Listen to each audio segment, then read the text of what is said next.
Hello everybody. I would like to continue talking about the changing of the ages and alchemical astrology or astronomical alchemy. I haven't decided which way that should be phrased. Whether alchemy should be the noun or the verb and vice versa. But nonetheless, and Galactic Transmutation, because it is definitely alchemy. You have the fire signs, the earth signs, the air signs, and the water signs. Before we proceed into this subject, I want to talk about these symbols at the top. When you pre-impose, when we moved from the age of Earth and Taurus to fire and Aries, and you put the fire symbol on top of the earth symbol, you get, let's pop over here for a second. You get this symbol. They interlace. And to me, that is a symbol of the changing of the ages. We see it where Hitler gave it to the Jews, or the alleged Jews. But we find it in India as well, the same symbol, along with the swastika they used. And even in that context, if you pay close attention to it, it was talking about the changing of the ages. And this is how it works. These are the three fire signs. They make a triangle in the sky. These are your fixed signs. You have fixed, cardinal, and mutable. These are your water signs. These are your earth signs.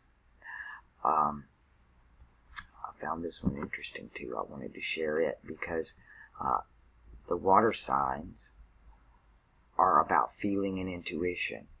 The air signs are about thinking and invention. Fire is about seeing and inspiration. And earth is about doing an incorporation. There's a lot to be said about these gods that rule over these elements, or these powers, beings, archons, whatever you want to call them. But when we talk about coming into the age of Aquarius, let me back up and do it this way. Let's see if this will help us over here. When we were in Earth, Taurus, and we moved into Aries, we saw the destruction of the previous age. And that's the pattern that it follows. The religion, everything about it. Egypt was in Africa, and the slaves came out and went into Asia and started a Judaism religion. And then it moved into Pisces, which was Europe. And now we're going into air, and the first flight was done here in America at Kitty Hawk. When the colonistas came over here to the Americas,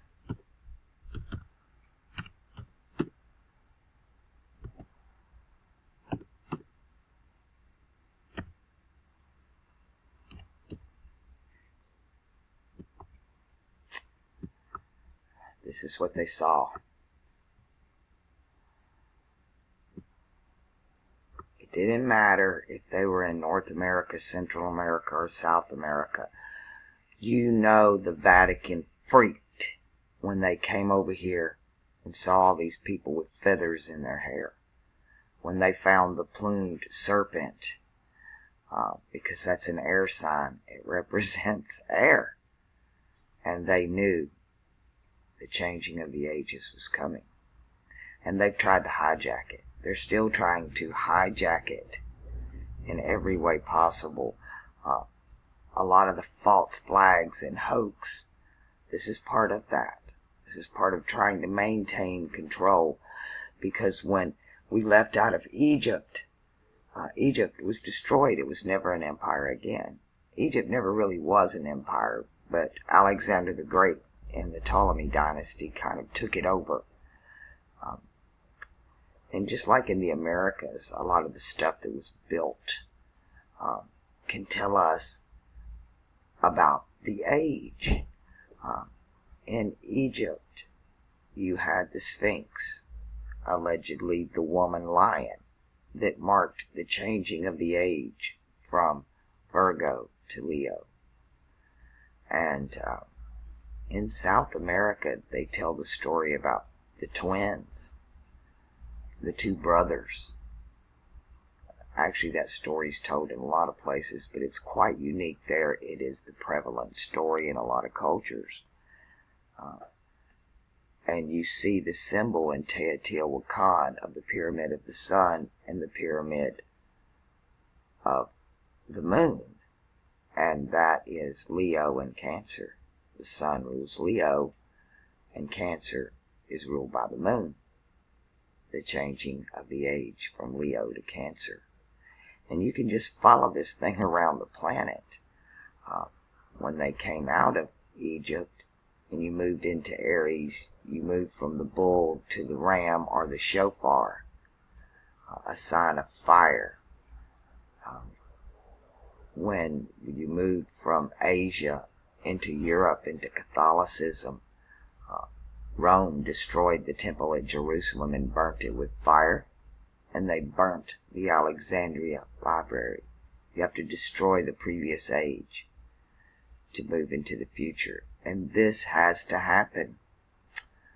There's no way around it. It either happens by war or catastrophe. I would rather people just woke up and walked into the new age. But as you see, the three deacons in Christianity are represented by the first stage of Catholicism, the second stage of Islam, and then the third stage of the Anglican Church. All of them built on the church that came out of Aries. The church in Aries claimed to be the God was the Father, and he was fire, the burning bush. And then in Pisces, the age of water, we had the sun and baptism. And the age of Aquarius is air. It's pneumatic. Anything that works with pneumatics. And that word means spirit, breath. So you can say Aries, Pisces, Aquarius is the Father, the Son, and the Holy Spirit. They're masculine and feminine. Pisces was totally hijacked by the patriarchy out of the age of Aries, and they're still trying to hang on. This priesthood crawled out of Egypt and they changed their clothes and changed their names and rewrite their book a little bit to fit the culture, and they move on to the next world. And they know. And how do they know? Because they're astrologers and they're alchemists, and they understand how it works. It's like a huge transmutation galactically as we move through the ages. But we're only here for a short time. We have to have a collective knowledge to even begin to know this. To know is Aquarius. By the way, Aquarius rules astrology. If you want to know the religion of the next age, it will be astrotheology. Some type of Freemasonry out in the open. The real truth, not the crap we've been fed about all these eons. As I said, Aquarius rules astrology. Astrology is ruled by Aquarius. It is a time of knowing, K-N-O-W. You get knowledge. To have knowledge, you have to know the ledger. Know ledger. And that's your books. And there are two ledgers. The ledger of the sun and the ledger of the moon. They cook the books with sun astrology. That's what I call it. It's part of the Bible, Bibble Babble.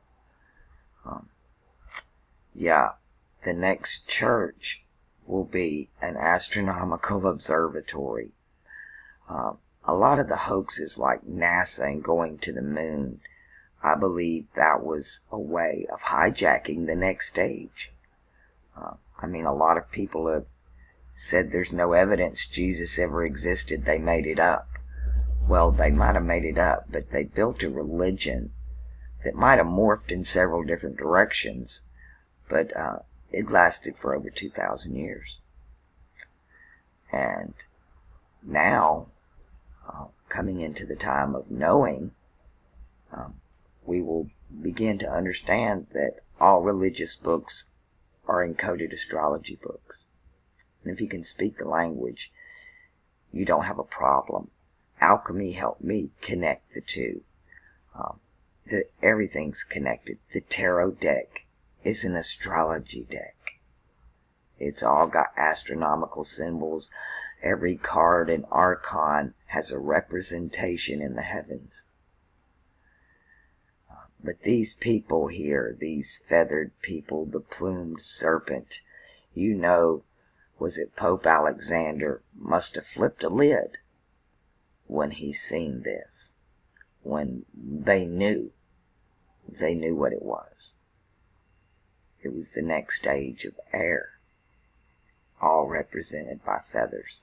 And the people here sat on this 2 continents for thousands of years, waiting on their turn. And it's been hijacked. Why did they slaughter the Americas? The people really weren't that violent. They didn't genocide Africa. Why here? Because they had already been to Africa. It started there with Taurus.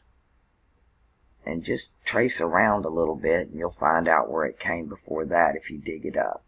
They're good about destroying evidence. But this thing is written in the heavens, and it's written symbolically. You don't even have to know how to read. You don't. Just look at the pictures. Just look at the carvings, how they match up all over the world. And understand a little bit about alchemy. Because that's what's going on here. It's part of... they play the game all the time. Problem, reaction, solution. Or transmutation. And that's what this is doing here. This magic, this alchemy that they understand. But we're not taught. I think astrology and alchemy should be required. The new schools are doing it. The new Waldorf schools are doing it. If you have an opportunity to send your children there, I suggest you do. But none of this old is going to go into the new. They destroy those with the knowledge of the age when the next age comes in. And this is just going to go down. It's happened this way over and over again. Like the Windsors changing their name to Windsor. And sometimes in some languages, Czar is spelled with that silent C in front of it. And that's Caesar. Caesar. But it's time for Rome to go down, and it's not like it's not going to be there. The pyramids are still there. Jerusalem's still there. The Vatican might still be there. But the stronghold on this planet's over. It's moving, and they're trying to establish where. It has to be in the Americas because of the feathered serpent. They don't have a choice. That was written in stone and in the heavens long, long ago. All right. Everybody have a great day. And if you want to see the world change, be the change. Commit a random act of kindness every day.